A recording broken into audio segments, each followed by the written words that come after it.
tô bem. Mas... A outra passou, é comigo mesmo. Meu pastor, vamos agora conversar. Você falou sobre denominações, isso é bem legal, ficou muito claro. Foi, Assim, deu pra... Oxe, Tá com bom. certeza, deu pra Bom. gente entender bastante. Agora, eu queria entender um pouquinho mais. Você falou que a Assembleia de Deus ela é uma denominação pentecostal. Eu queria Isso, entender um pouquinho sobre esse movimento pentecostal, o que é o isso. Pentecostes, o que ele acredita. Ele é, pelo que eu entendi, uma denominação evangélica, né? É uma linha evangélica. Exatamente. Pronto, aí eu queria entender um pouquinho como Porque funciona. é muito importante as pessoas entenderem a questão do pentecostalismo. Não tem como a gente falar da história do movimento pentecostal aqui no Brasil sem falar da Assembleia de Deus, né? Porque ela é a pioneira do movimento pentecostal. Então a gente tem que entender o seguinte, que antes da Assembleia de Deus chegar aqui, existiam outras igrejas evangélicas tradicionais, históricas, igrejas oriundas, né, da reforma lá atrás, tal. Então temos a igreja metodista, temos a igreja batista, temos a igreja presbiteriana, congregacional e etc. Né? O Brasil ele passou um processo, foi muito difícil se estabelecer denominações evangélicas aqui, né? Nós temos o primeiro culto evangélico aqui, certo? Que foi no Rio de Janeiro, né, com os franceses que vieram fugidos da perseguição na Europa, depois da Era uma linhagem reforma. de Calvino, uma coisa assim? É isso. Pronto. Tinha uma influência, né? Então o que acontece? Eles foram massacrados aqui, teve o primeiro culto evangélico aqui, mas depois eles foram massacrados, foram torturados, foram mortos aqui. Né? Foi uma coisa terrível. Alguns deles fugiram e fundaram a cidade de São Luís do Maranhão. A São Luís do Maranhão, por exemplo, primeiro eles se estabeleceram no Rio de Janeiro, né? Os franceses, né? Protestantes. Aí houve aquela perseguição toda, muitos morreram e fugiram, e eles foram para o Nordeste do Brasil, no Maranhão, fundaram a cidade de São Luís, inclusive em homenagem ao rei Luís XV da França. Certo? Por isso que é São Luís do Maranhão. Muito interessante, é uma cidade bem histórica. 95 é a história do Brasil também. É a história do Brasil, não é brincadeira não.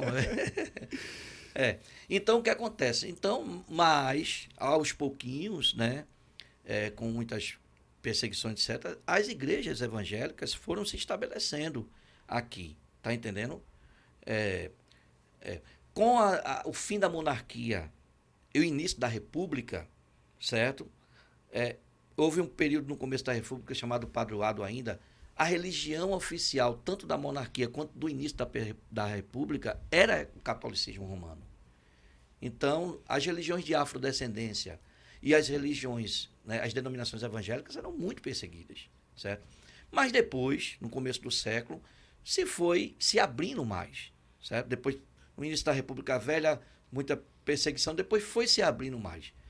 E, com isso, né, houve um atrativo para o crescimento. Porém, a igreja, o Brasil estava longe de ser, certo, uma nação protestante, porque as denominações eram poucas e muito perseguidas, certo? Mas aí vem o movimento pentecostal. O movimento pentecostal ele começa nos Estados Unidos, certo, com o pastor Seymour, William Seymour. Era um pastor afrodescendente. A história dele é interessante, que ele tinha uma linha, a história dele era ligada à Igreja Católica e à Igreja Batista. Então ele tinha, inclusive, foi batizado na Igreja Católica, ele transitou tanto pelo catolicismo quanto para o protestantismo através da Igreja Batista, certo? Mas em Los Angeles, na Rua Azusa, ele vai ter a experiência pentecostal, ali no ano de 1906. E ele entendeu que o texto que fala do batismo com o Espírito Santo, os dons espirituais, é para a atualidade. Teve essa experiência e começou as pessoas a serem batizadas com o Espírito Santo. Né? Era um homem simples. O pentecostalismo, ele nasce muito na simplicidade, desde sendo dos Estados Unidos, apesar de ser em Los Angeles, Estados Unidos.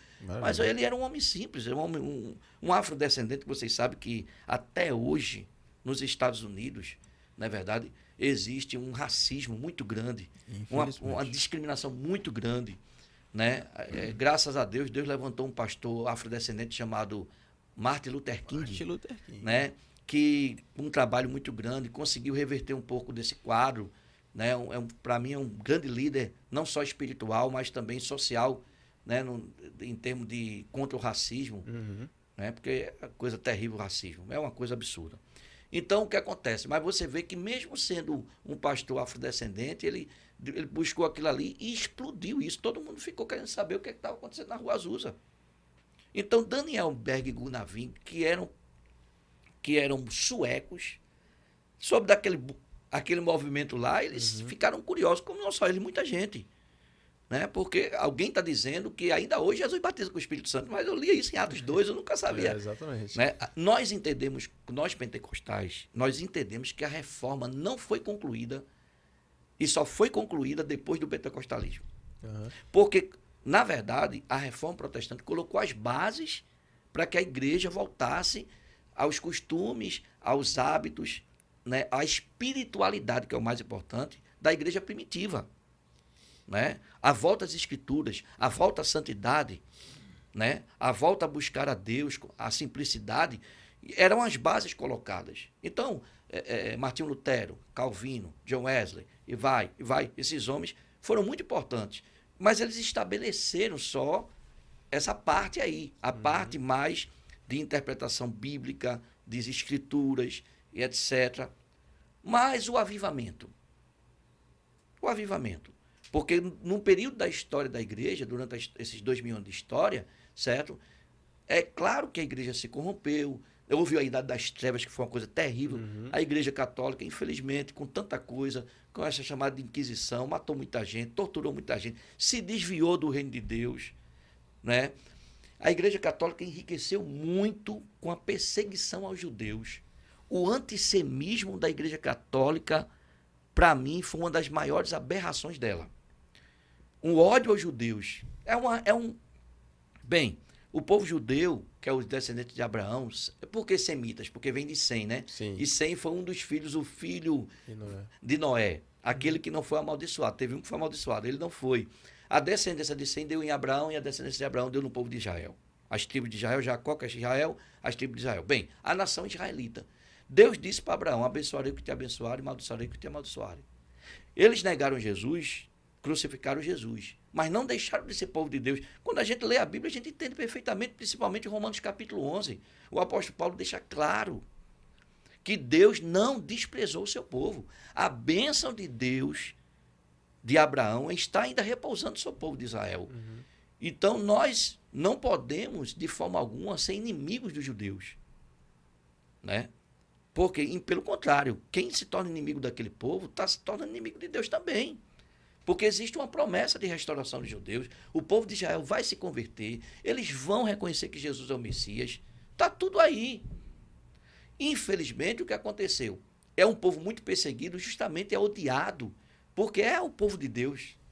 Você vê o que aconteceu na Segunda Guerra Mundial através de Hitler, que matou no Holocausto milhões de judeus. E fora outros grandes homens poderosos que perseguiram os judeus. Infelizmente, a Igreja Católica ela enriqueceu muito também pela perseguição aos judeus. É um povo próspero, não quer dizer que todo judeu é rico, mas eles têm a bênção da prosperidade. Toda a história, se você ver a história da igreja, a história dos judeus, né, principalmente aqui no Ocidente, você vai ver que eram homens prósperos. E o que é que acontecia com a Igreja Católica? Eles perseguiam os judeus, eles faziam todo o processo da Santa Inquisição, né? Porque os judeus tinham que se disfarçar e muitas vezes se fazer de católico para não morrer, para não ser perseguido. Então, o que acontecia? Mas eles mantinham a sua crença em casa. Eles não deixavam a Torá, o Antigo Testamento, a lei de Moisés, nunca abandonaram. Mas quando eram descobertos, o que é que eles faziam? Eles prendiam, torturavam, matavam e se apropriavam dos bens dos judeus. Isso tornou a Igreja Católica como a senhora feudal. A que tinha mais terra no período do feudalismo, quem tinha mais terra? A Igreja Católica. Tudo baseado em quem? Em sangue. Jesus não mandou matar ninguém. Se alguém não quer se converter, siga a sua fé, a sua vida. Jesus não mandou matar ninguém. E eles matavam aqueles que não quisessem ser católicos. Era um absurdo. Então, esse antissemismo, que eu parei aonde? Porque eu falei dos judeus para falar do que eu tô falando. Tava na Rua Azul. Na Rua Azul do pentecostalismo, né? Isso. Então o que acontece? Você vê que esse antissemismo, essa perseguição, né, contra os judeus, certo? Ela se desenrolou em toda a história. Atingiu aqui o Brasil também. Na época de Maurício de Nassau, por exemplo. No governo holandês no Brasil. Nassau ele era calvinista, era protestante. Foi um grande governador aqui. Na época de Nassau, os católicos tinham... Ele era protestante, mas os católicos podiam fazer procissão, os católicos podiam ser... Porque conhecimento bíblico, a Bíblia fala que a gente não pode ter preconceito com ninguém, nem impor religião a ninguém, de forma alguma. Então, a prova é... Os católicos perseguiam os evangélicos e perseguiam os cristãos, os judeus. Mas quando Maurício de Nassau foi governador aqui, né, tinha liberdade religiosa. Ele era protestante, mas os católicos podiam fazer procissões, e os judeus também podiam. Por isso que a primeira sinagoga, para você aí que quer conhecer, acho interessante a história dos judeus, a primeira sinagoga das Américas está em Recife. Sim. Na Rua do Bom Jesus, a Rua dos Judeus, na Rua do Bom Jesus, antiga Rua dos Judeus. Por quê? Porque foi justamente Maurício de Nassau que deu a maior liberdade para eles virem para aqui. Né? Então, o que aconteceu? Eles eram artistas, né? Então, onde eles colocavam a mão, havia prosperidade. E aí, o que acontece? Mas depois que os judeus foram, que Maurício de Nassau foi expulso, a Holanda foi expulsa, então os judeus saíram daqui e foram para Nova York e fundaram a sinagoga de Nova York. Mas a mais antiga é daqui de Recife. Né? Então, exatamente. Então, havia muito isso. Então, voltando aqui para o Brasil, a perseguição era muito grande, certo? Com relação ao evangelho. Mas aí, Daniel Berg e Gunnar Wingre, sabendo desse movimento pentecostal lá, eles vão e têm a experiência pentecostal, são batizados com o Espírito Santo, certo? E por divina revelação, por mandado de Deus, houve uma profecia acerca disso, que eles iam para uma cidade chamada Belém, certo? E acharam até que era Belém lá em Israel, mas não é. Era Belém, enfim. E eles vieram bater aqui no Pará. Belém do Pará. Belém do Quem pensou Pará. que seria um Belém, Belém do Pará. Belém do Pará, exatamente. E aí, quando eles vêm, a gente retoma aquele momento, né? Eles tiveram a experiência pentecostal, foram batizados com o Espírito Santo. Né? Então, eles tinham aquela convicção de que Jesus hoje ainda batizava com o Espírito Santo. Agora eu lembrei porque onde foi que eu parei, vou voltar de novo. Lá atrás na história, a igreja tinha se desviado totalmente por causa da igreja católica. Os reformadores colocaram a base de voltar às escrituras, mas e cadê o avivamento? Aí o avivamento só vai se dar em torno aí de 1906, com esse pastor, né, Seymour, na Rua Azusa. É isso aí. Então a igreja foi avivada. Para a gente, a reforma termina com o avivamento da igreja. Porque não tinha tido ainda a experiência pentecostal, batendo com o Espírito Santo, a voltar à igreja primitiva do Atos capítulo 2, do livro de Atos. Agora estava a reforma feita. Mas o Brasil não conhecia ainda esse avivamento. Então, através de Daniel Berg e Gunnar Wingre, eles vão para os Estados Unidos, têm a experiência pentecostal, são batizados no Espírito Santo, são enviados por Deus para o Brasil, vêm para Belém do Pará, e aqui no Belém do Pará, na Igreja Batista, quando eles começaram a falar em português, começaram a pregar que Jesus batizava com o Espírito Santo, etc. Então, o que é o movimento pentecostal? É a crença no batismo com o Espírito Santo na atualidade, nos dons espirituais, nas línguas estranhas, nas profecias, nos dons de cura, certo? E aí, a Igreja Batista não aceitou, né? Foi aí que expulsou Gunnar Wingre. E eles, junto com outros, tem a irmã Celina Buquerque, que é a primeira pessoa batizada com o Espírito Santo no Brasil, né, em Belém do Pará, junto com outros, certo, que foram expulsos da Igreja Batista. Eles se reúnem em igreja na casa da irmã Celina e fundam a Missão da Fé Apostólica, que é o nome da Assembleia de Deus, que só vai se tornar a mesma Assembleia de Deus em 1918. Então, no dia... Mas essa foi a primeira denominação pentecostal aqui no Brasil. Exatamente. Então, qual é a diferença do pentecostal e do histórico do tradicional? Eles ainda existe a igreja tradicional que ainda não crê que Jesus batiza com o Espírito Santo, dons de línguas, não crê em profecias, não creem. E o pentecostal não crê que o que aconteceu no dia de Pentecostes, né, que foi a descida do Espírito Santo, que está lá em Atos 2, acontece ainda hoje. Batismo com o Espírito Santo, com evidência de falar em outras línguas, né, os dons espirituais, profecia e etc., para a atualidade. Isso difere o pentecostal, certo, do tradicional evangélico. Não é? A Assembleia de Deus ela é pioneira, se espalha rapidamente no Brasil, toma rapidamente o Brasil, rápido, né? Mas ela hoje não é não é a única pentecostal. Através dela, houve outras, existem também outras denominações pentecostais, até históricas que se tornaram pentecostais. Batista Renovada, né? Tenho também algumas presbiterianas, por incrível que pareça, ainda, mesmo com a doutrina calvinista, mas creem no batismo com o Espírito Santo, são renovados, né? E então existem algumas igrejas tradicionais que foram renovadas e outras denominações pentecostais. Agora, depois desse movimento, aí temos as tradicionais, aí vem o movimento pentecostal com a Assembleia de Deus, e tem as pós-pentecostais, que é chamada de neopentecostal, que eu não concordo com essa nomenclatura. Eu vou dizer por quê. Porque neopentecostal dá uma ideia que é o novo pentecostalismo bíblico, e não é. E não é. É pós-pentecostal, por quê? Depois do movimento pentecostal, aí vem essas igrejas chamadas neopentecostais, por isso que eu digo pós. Até porque elas não têm nada de pentecostalismo clássico. Muitas delas não creem nem no batismo com o Espírito Santo, não creem em línguas. Assim, Então, como é que pode ser chamado neopentecostal? Pentecostal É pós-pentecostal. Exatamente. A Universal é uma delas, é uma igreja chamada neopentecostal, mas eu considero pós-pentecostal. Elas não creem no batismo com o Espírito Santo, dom de língua, profecia, nada disso, certo?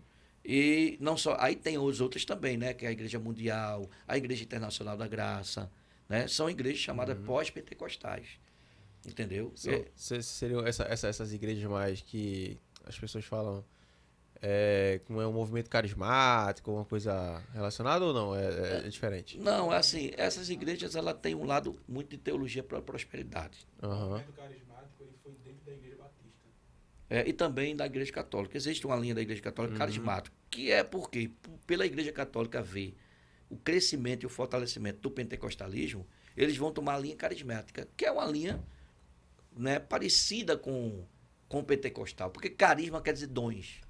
Carisma é dom, né? E o pentecostalismo também são o quê? A crença nos dons espirituais, né? Então é uma linha da Igreja Católica, né? O carismático, certo? Para poder ficar mais parecido com o pentecostal, porque os pentecostais têm crescido muito, não é? Agora, não dá para ser pentecostal clássico sem crer no batismo com o Espírito Santo, nos dons de língua, nos dons de profecia. Os católicos, pastor, eles têm um costume, né, de se adaptar muito à religião local, onde é mais forte, né? Isso, exatamente. Aqui no Nordeste, aqui em Pernambuco, Alagoas, a gente tem muito essa força da Assembleia de Deus, Pernambuco, Alagoas, Natal. Na Bahia, a gente tem mais a força do pessoal do Espiritismo, do Candomblé. Isso. Aí, até por isso que tem um pouco dessa mistura lá na Bahia. Exatamente. Infelizmente, como eles não colocam a Bíblia acima do magistério da igreja, então eles vão mais pelo que o magistério decide, etc. Eles, com um jogo de cintura humano, certo? Para não perder os fiéis, eles se adaptam a um lugar, tá? Então, como a gente vê na Bahia, por exemplo, é um alinhamento muito grande com o candomblé. Uma festa da lavagem da igreja de São Bofim, a calçada de São Bofim, né? Você vê aqui aquela chama-se, tem um nomezinho que chama isso aí, que é uma mistura de religião. É um sincretismo, o nome é esse, sincretismo religioso, né? Que você vê o catolicismo tão alinhado com o candomblé.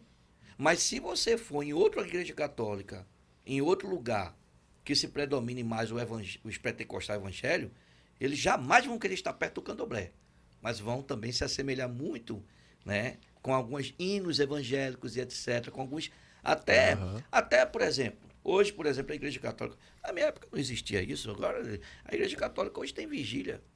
Vigília na Igreja Católica? Vigília, a Igreja Católica, eles faziam um tipo de vigília, mas bem diferente da nossa, mas agora são bem assemelhados à nossa. Encontro de casais, onde é que existia isso, encontro de casais na Igreja Católica? Não existia. São elementos que eles pegam da Igreja Pentecostal, certo? Da Igreja Evangélica, e trazem para ficar com uma roupagem bem parecida, para evitar que o fiel vá embora para lá. Então é incrível isso que a Igreja Católica faz isso, né? Já a Igreja Evangélica, baseada realmente nas Escrituras, jamais ela vai querer perder a sua identidade da Bíblia cristã. Ela tem aquela questão de voltar-se para a Sagrada Escritura. Então, jamais uma igreja realmente pentecostal, evangélica, cristã, ela vai se misturar com o candomblé, com todo o respeito a quem faz parte da religião. Mas é algo que não tem como unir. Óleo e água, não tem como unir. né? difícil. Mas a Igreja Católica realmente ele tem razão. Ela faz algumas adaptações com a intenção de não perder os fiéis. Pronto. Pastor, Né? já